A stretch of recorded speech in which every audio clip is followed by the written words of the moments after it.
नमस्कार, आप देख रहे हैं लाइव सिटीज। मैं हूं आपके स्टार शिवम। बिहार में महागठबंधन की सरकार बन चुकी है। सरकार को बने 72 घंटे से ज्यादा का वक्त गुजर चुका है, पर सबसे बड़ा सवाल अब यह उठ रहा है कि बिहार विधानसभा में बीजेपी के तरफ से विपक्ष का चेहरा कौन होगा। ऐसे में इस वक्त हमारे साथ सीनियर जर्नलिस्ट ज्ञानेश्वर मौजूद हैं। हम इस मुद्दे पर विस्तार पूर्वक चर्चा करेंगे। जिस तरह से बिहार में महागठबंधन की सरकार बन गई है, 72 घंटे से ज़्यादा का वक्त भी गुजर गया है, पर बीजेपी की तरफ से अभी तक चेहरों का चयन नहीं हो पाया है। देखिए शिवम जी, आपका सवाल तो बड़ा ही महत्वपूर्ण है और तब और महत्वपूर्ण हो जाता है जब बीजेपी का सवाल हो, देश में सबसे बड़ी पार्टी। लेकिन वक्त गुजर रहा है, यह तो सच है ना कि आप विपक्ष में आ गए। चाहे आप नीतीश कुमार को भले ही पलटू राम कहते रहिए, 2017 में इसी तरीके से आप सत्ता पक्ष में आए थे। तो देखिए विपक्ष का नेता कौन होगा। देखिए विपक्ष का नेता जब चुने जाने की बात आती है तो दो स्थापित मानदंड हैं। या तो आप बहुत ही पॉपुलर जनाधार वाले नेता हों, या आप बहुत काबिल, बहुत पढ़े लिखे, बहुत अधिक तथ्यों को सहेजने वाले नेता हों। और बिहार का ट्रेंड आप देखेंगे तो आपको याद करना होगा कि जब बीजेपी विपक्ष में था और सुशील कुमार मोदी विधायक थे, तब वे नेता विरोधी दल होते थे। 2013 में जब फिर से बीजेपी विपक्ष में, नीतीश कुमार सत्ता में, तो सुशील कुमार मोदी बिहार विधान परिषद के सदस्य हुआ करते थे। ऐसे में नंदकिशोर यादव को नेता प्रतिपक्ष बनाया गया था, याद है ना जी। तो देखिए अब क्या हो रहा है और भाजपा का कंफ्यूजन कहाँ है, भाजपा कहाँ फंसी हुई है, दावेदार कौन है, कौन हो जाएंगे मैं नहीं कह सकता। लेकिन सवाल इसका भी है और जवाब इसका भी तलाशा जाएगा कि क्या बिहार में नरेंद्र मोदी और अमित शाह का एक्सपेरिमेंट फेल हो गया। जो नया विपक्ष का नेता बनेगा वह इस सवाल का जवाब देगा। देखिए 2020 में जब आप फिर से चुनाव लड़े तो आपको मालूम है नीतीश कुमार के साथ सरकार बनी। नीतीश कुमार का कहना है कि वे नहीं बनना चाहते थे क्योंकि संख्या कम थी जदयू की, फिर भी उन्हें बनाया गया। तो बनाया तो गया, लेकिन नीतीश कुमार के सबसे भरोसेमंद और बीजेपी के नेता सुशील कुमार मोदी को उनसे दूर कर दिया गया। सुशील कुमार मोदी ही दूर नहीं किए गए, नंदकिशोर यादव और प्रेम कुमार जैसे नेता जो बीजेपी के बहुत ही सीनियर नेता थे, उन्हें भी दूर कर दिया गया। तो माना यह गया कि ये सारे नेता जो हैं वो बहुत ही पुराने हो गए हैं, नीतीश कुमार से निपट नहीं पाते हैं। तो ऐसे में हम नया प्रयोग करते हैं, जिसे बिहार में नरेंद्र मोदी और अमित शाह का नया प्रयोग कहा गया। तो इस प्रयोग में क्या हुआ, तारकिशोर प्रसाद पहली बार मंत्री बने और पहली बार ही डिप्टी सीएम बन गए। रेणु देवी डिप्टी सीएम बन गई। कितने काम की किसी को पता ही नहीं चला। तो अब जब आप विपक्ष में आ गए हैं तो सबसे बड़ा सवाल और इसका जवाब, क्या तारकिशोर प्रसाद को नेता प्रतिपक्ष बना दिया जाएगा? क्या बीजेपी उन्हें इस काबिल मानती है? देखिए जब से ये विपक्ष में आए हैं क्या हो रहा है, सुशील कुमार मोदी को फिर से बैटिंग के लिए बिहार में लैंड कराया गया है जी। सुशील कुमार मोदी वे नेता हैं जो तथ्यों के जानकार हैं और तथ्यों की बात करते हैं।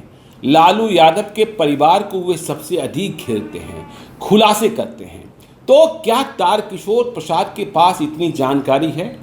हमने उन्हें लिखा हुआ भाषण पढ़ते हुए देखा है और इसके पहले तो बहुत लंबा अनुभव उनका रहा नहीं। तो यह देखना होगा कि मोदी और शाह का जो प्रयोग था, क्या वे इसी प्रयोग पर आगे चलते हैं, तारकिशोर प्रसाद को बनाते हैं, या फिर यह मान लेते हैं कि जो प्रयोग हमने किया वो प्रयोग फेल हो गया। अब देखिए और किसकी चर्चा हो रही है, यदि तारकिशोर प्रसाद नहीं तो चर्चा हो रही है विजय कुमार सिन्हा की, जो बिहार विधानसभा के अध्यक्ष रहे और जिनका रिश्ता नीतीश कुमार से कितना खराब था यह भी आपको पता है। तो विजय कुमार सिन्हा को क्या इसके काबिल माना जाता है? वे जाति से सवर्ण हैं, भूमियार हैं। और विजय कुमार सिन्हा क्या लड़ पाएंगे जैसा पहले सुशील कुमार मोदी लड़ते थे? यह बात भी देखने को होगी। अब देखिए एक और नाम जिसे बीजेपी बहुत ही अधिक प्रमोट कर रही थी, राम सूरत राय, लेकिन वे विवादों में घिरे हुए हैं। उनके बारे में कई तरीके की चर्चाएं हो रही हैं। राजस्व एवं भूमि सुधार विभाग के मंत्री रहते हुए उनके विभाग में क्या हुआ और नीतीश कुमार ने क्या फैसला किया, यह भी सभी को पता है। जाति से यादव है, तो यह देखना होगा कि फैसला क्या होता है, या फिर वापस आपको उसी रास्ते पर जाना होता है जिस रास्ते पर पहले बिहार में विपक्ष और बीजेपी था। देखिए, सुशील कुमार मोदी राज्यसभा में पहुंच चुके हैं। वे बिहार में अपनी भूमिका विधानसभा या विधान परिषद के भीतर निर्वहन नहीं कर सकते हैं। वे बाहर बैटिंग करेंगे, रोज सवाल करेंगे, जवाब मांगेंगे, और उन्होंने सवाल जवाब शुरू भी कर दिया है। देखिए, कल ही उन्होंने बहुत ही तगड़ा अटैक किया कि तेजस्वी यादव जी, अब तो आप सत्ता में आ गए और सत्ता में आते ही आपको जेट प्लस सिक्योरिटी और बुलेट प्रूफ कार की क्या जरूरत पड़ गई।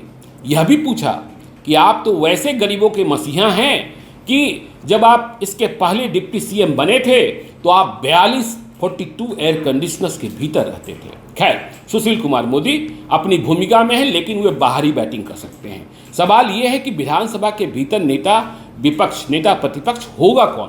तो यदि तारकिशोर प्रसाद, राम सूरत राय, विजय सिन्हा, ये सारे जो नए प्रयोग वाले हैं रिजेक्ट कर दिए जाते हैं, तो क्या कोई नया नाम आएगा? जैसे मैं बीजेपी बीट को ही कवर करता हूँ, मैंने कई नेताओं से बात भी की। कई नेताओं का कहना है कि बीजेपी प्रेम कुमार या फिर नंदकिशोर यादव को आगे कर सकती है। तो फिर वही बात होगी ना, मैं जो कहना चाह रहा था कि क्या आप पुराने बीजेपी की ओर ही लौटेंगे कि भाई आपने जब मौका आया 2020 में तो सुशील कुमार मोदी को दूर किया, नंदकिशोर यादव को दूर किया। नंदकिशोर यादव कितना उदास थे मुझे याद है। प्रेम कुमार को दूर किया, उन्हें सुख की रोटी नहीं खाने दी।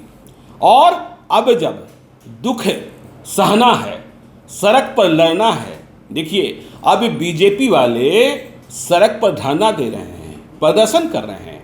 बिहार की जनता पूछ रही है कि देखिए आज आप सड़क पर हैं, लेकिन कभी आप महंगाई के मुद्दे पर सड़क पर थे? कभी आप बेरोजगारी के मुद्दे पर सड़क पर थे? छात्र पूछ रहे हैं, जब हम पर लाठियां चलती थी तो क्या आपने कभी हमारे पक्ष में बोला? तो नहीं बोला। तो मैं वही बात कर रहा हूं कि सुख की रोटी आपने जब 2020 में सरकार बन रही थी तो नंदकिशोर यादव और प्रेम कुमार, जिनका तजुर्बा माना और जाना जाता है, उन्हें उसका सुख प्राप्त करने से वंचित कर दिया। तो अब जब संघर्ष का रास्ता आया है और बीजेपी को फिर से खड़ा होना है, नेता प्रतिपक्ष की तलाश चल रही है, तो ऐसे में क्या फिर से नंदकिशोर यादव और प्रेम कुमार याद आएंगे? तो यह बड़ा सवाल है। और बीजेपी के लीडरशिप को देखिए, अभी तो आप यह भी देख रहे होंगे कि अब तक बिहार विधानसभा के अध्यक्ष विजय कुमार सिन्हा ने इस्तीफा नहीं दिया है, जबकि अविश्वास प्रस्ताव की बात सामने आ गई। और सभी को पता है कि इतना बड़ा समर्थन 164 विधायकों का समर्थन महागठबंधन की सरकार को प्राप्त है। यदि आप कोशिश भी करेंगे तो बिहार विधानसभा के अध्यक्ष नहीं बने रह सकते हैं। ऐसे में देखिए, जो अच्छा तरीका क्या था कि उन्हें खुद कुर्सी छोड़ देनी चाहिए थी। आज नीतीश कुमार ने कहा भी कि यदि वो कुर्सी नहीं छोड़ते हैं तो प्रक्रिया क्या है, संख्या क्या है, यह जानकारी तो सभी को है। तो आपको मालूम ही है कि सत्र भी बुला लिया गया है, जहां राज्यपाल के कहे अनुसार बहुमत का परीक्षण किया जाएगा। बहुमत में कोई परेशानी नहीं है। तो बीजेपी को तय करना है कि नेता प्रतिपक्ष कौन होगा, और जब तय हो जाएगा तो इसकी चर्चा होगी कि बिहार में 2020 से चल रहा नरेंद्र मोदी अमित शाह का प्रयोग आगे भी जारी रहता है या फिर पुराने रास्ते पर जाकर संघर्ष करने की तैयारी की जाती है। तो आपने पूरे मुद्दे को विस्तार पूर्वक जाना है। अब देखना होगा कि सरकार को बने हुए 72 घंटे से ज़्यादा का वक्त हो गया है। बीजेपी अभी तक चेहरा चयन नहीं कर पाई है, तो अब आने वाले वक्त में बिहार बीजेपी नेता प्रतिपक्ष किसे बनाती है। बहरहाल अब बने रहे हमारे साथ। अगर आपने हमारे चैनल को सब्सक्राइब नहीं किया है तो जल्द से जल्द सब्सक्राइब कर ले। बहुत बहुत धन्यवाद।